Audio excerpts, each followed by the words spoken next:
V4U media நேயர்களுக்கு வணக்கம். இன்றைய திரை விமர்சன நிகழ்ச்சியில் ஃபைண்டர் திரைப்படத்தை பற்றி நம்ம பார்க்க இருக்கிறோம்.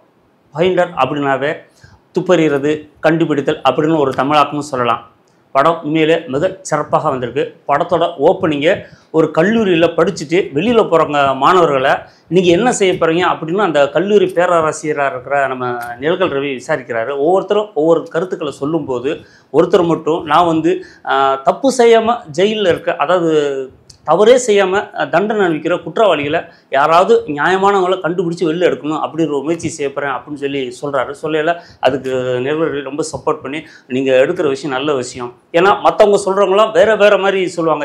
எப்படி ஒரு அரசியல்வாதி எப்படி ஒரு நம்பகத்தன்மை இல்லாத ஒரு வார்த்தையை சொல்லி ஒரு சப்பக்கட்டு கட்டுற மாதிரி ஒரு விஷயம் இல்லாமல் அனித்தரமாக இதை நான் செய்வேன்னு கான்ஃபிடென்ட்டாக சொல்கிற மாதிரி அதை செய்யணும் அப்படிங்கிறதுல பின்வாங்க இல்லாமல் நான் செய்வேன் அப்படிங்கிற உறுதி சொன்னதுனால நம்ம நிழல்கள் ரவி அவங்களுக்கு சப்போர்ட் பண்ணி இந்த விஷயமா நீங்கள் என்ன செஞ்சாலும் அதுக்கு நான் சப்போர்ட் பண்ணுறேன் அப்படிங்கிற விஷயத்த சொல்லி அவங்களுக்கு ஊக்கப்படுத்துவார். ஸோ அப்படி ஒரு கிரைமாக தான் படம் போகுது. படம் ஆரம்பித்ததுலேருந்து இறுதி வரைக்கும் நுனி சீட்டில் உட்கார வைக்கிறது அப்படிங்கிறது இந்த படத்தில் நான் பார்க்க முடிஞ்சது. ஒவ்வொரு காட்சியும் நம்ம யூகத்துக்கு அப்பாற்பட்டு அப்படி தான் நடக்கும் நம்ம எதிர்பார்க்குற ஒரு விஷயம் இல்லாமல் ரொம்ப பிரமாதமாக பண்ணியிருக்காங்க. இந்த படத்தை இயக்குனர் வினோத் ராஜேந்திரன், கேமரா பாபு ஆண்டனி, இசை சூரிய பிரசாத், எடிட்டர் தமிழ்குமரன், பாடல்கள் கைப்பேரரசு வைரமுத்து, நடிகர்கள் சார்லி, சென்ராயன், நிழல்கள் ரவி, வினோத் ராஜேந்திரன், தரணி, கோபிநாத் சங்கர், நாசர் அலி, இன்னும் சிலர் நடிச்சிருக்காங்க. இந்த படத்தோட ஒன்றில் ஏற்கனவே சொன்ன மாதிரி தான், அதாவது தவறே செய்யாமல் தண்டனை அளிக்கிற ஒரு கைதியை தேர்ந்தெடுத்து இவரை வெளியில் கொண்டு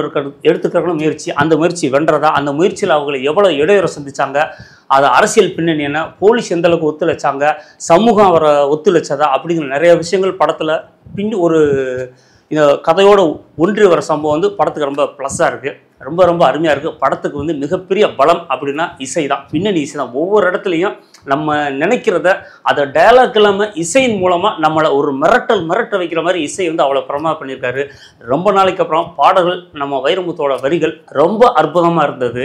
படத்தில் கேமராமேன் இன்னொரு கதாநாயகனாக படத்தில் இருக்கிறாரு. படத்தில் வச்சுருக்க ஒவ்வொரு ஃப்ரேமும் கடற்கரை காட்சிகளாக இருக்கட்டும், மற்ற இதர காட்சிகளாக இருக்கட்டும், ஃப்ரேம் அவ்வளோ அழகாக வச்சுருக்காங்க. பார்க்குறதுக்கு அவ்வளோ அழகாக இருந்தது. அதை தாண்டி வசனங்களும் படத்துக்கு பெரிய ப்ளஸ்ஸாக இருக்குது. நடிகர் தேர்வு அவ்வளோ அருமையாக பண்ணியிருக்காங்க. ஏன்னா படைப்புக்கு பெரிய ப்ளஸ் நடிப்பு. நம்ம ஒரு கேரக்டர் கொடுக்கணும்னா அந்த கேரக்டர் சரியாக பண்ணுறாங்களா அப்படிங்கிற ஒரு விஷயம் இருக்குல்ல, அதை அவ்வளோ எல்லா நடிகருமே அவ்வளோ பிரமாதம் பண்ணியிருக்காங்க. சார்லி வேறு லெவலில் பண்ணியிருப்பார். அதே மாதிரி நம்ம சென்ராயன் மற்ற படத்தை காட்டிலும் இந்த படத்தில் ஒரு கூடுதல் கவனம் எடுத்து, ஆனால் இது முழுக்க டைரக்டரோட பங்கு முக்கியமாக இருக்குது. ஏன்னா டைரக்டர் அவ்வளோ அழகாக எல்லாத்தையும் கணக்கச்சிதமாக எவ்வளோ வாங்கியிருக்காரு, எல்லாருமே அவங்க கேரக்டர் கணக்கச்சிதமாக பண்ணியிருக்காங்க. ரொம்ப நல்லா வந்திருக்கு படம். இந்த படத்தில் சார்லி ஒரு கிறிஸ்தவராக நடிச்சிருக்காரு. அவரோட பொண்ணு மிக சிறப்பாக நடிச்சிருக்காங்க. அதாவது அந்த மீன் குப்பத்தில் இருக்க பொண்ணு, அவங்க காஸ்டியூமு, அவங்க நடை, அவங்க பாஷை எவ்வளோ அழகாக அவ்வளோ தத்ரூபம் பண்ணுமோ அந்த பொண்ணு அவ்வளோ பிரமாதம் பண்ணியிருக்கு.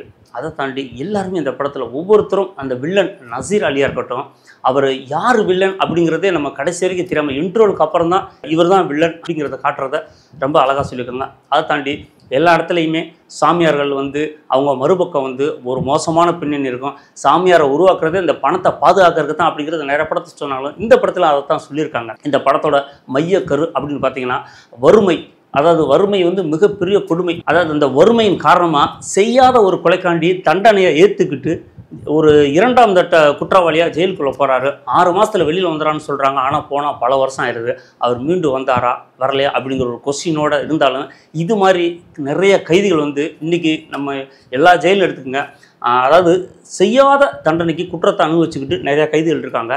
இது சம்மந்தமாக நிறையா பேர் மனு போட்டு என்னென்ன பண்ணிகிட்ருக்காங்க. ஆனால் வேலை எதுவும் நடக்கலை. இது எல்லா ஊர்லேயுமே இந்த மாதிரி செய்யாத குற்றத்துக்கு தண்டனை அனுப்பிச்சிட்டு நிறைய பேருக்கு இந்த படங்கள் பார்த்தீங்கன்னா ஒரு சின்ன மனசு ஆறுதல் தரும். இந்த படம் அந்த அளவுக்கு சிறப்பாக வந்திருக்கு. பொதுமக்களுக்கு ரொம்ப பிடிக்கும்.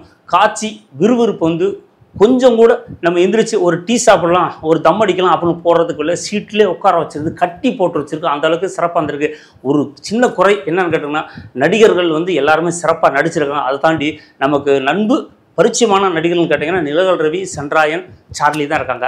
இன்னும் இந்த கதாநாயகனுக்கு இந்த கதாநாயகில் இன்னும் ஒரு பரிச்சயமான முகமாக இருந்தால் இந்த படத்தோட வசூல் வேறு லெவலில் இருக்கும். பட் இருந்தாலும் நல்லா இருக்குது. இந்த படத்தை மக்கள் கண்டிப்பாக ரசிக்கணும்னு வேண்டி கேட்டுக்கிறேன். நன்றி, வணக்கம். இந்த வீடியோ பிடிச்சிருந்தா லைக் பண்ணுங்கள், கமெண்ட் பண்ணுங்கள், ஷேர் பண்ணுங்கள், மறக்காமல் பெல் பட்டன் அழுத்திடுங்க. நன்றி, வணக்கம்.